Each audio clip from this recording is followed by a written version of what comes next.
with my driver today. Wow. So ngayon na lang tayo ulit nakapag-vlog. At ngayon lang ulit tayo makakapag-team building.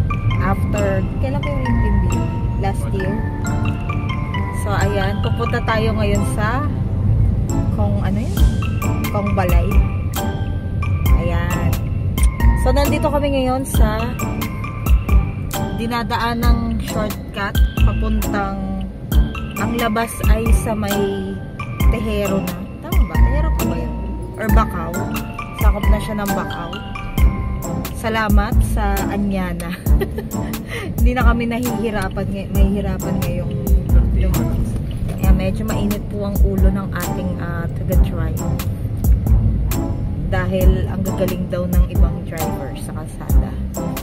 Ay, mainit ang kanya ulo. So, ayun. Mamaya itutour namin kayo sa itsura ng bago namin pagti-team buildingan. Malapit lang siya. This time, hindi na malayo ang biyahe. Kaya lang hindi tayo makakapag-swimming for today. Makikikain lang tayo. Dahil hindi pwede. Ayan. Ang daan papuntang saan to? Tehero, bagong daan, shortcut.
So, tapos na tayo sa team building.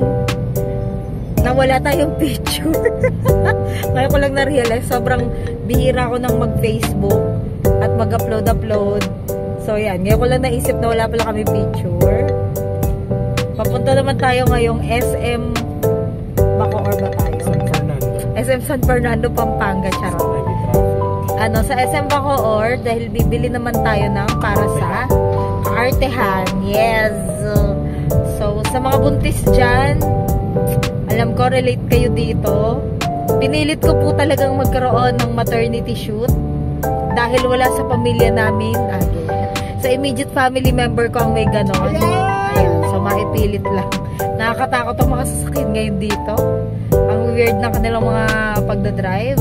Anyway, so yung maganda naman yung place. May bathtub pa nga yung kanilang rooms. Hindi ko na na-videohan kasi sobrang mabilisan lang. Kumain lang kami saglit, nakibanding ng konti. Sana mag-enjoy kayo, team, sa mga manonood ng aking vlog. Enjoy kayo dyan. Ito pa din ang spaghetti after 3 years. Ang spaghetti ni Sherry, na 3 taon niya nang hinihiling. So finally, pero successful naman si spaghetti, masarap. Ayan. So ayan, on the way na tayo sa SM. Traffic na po.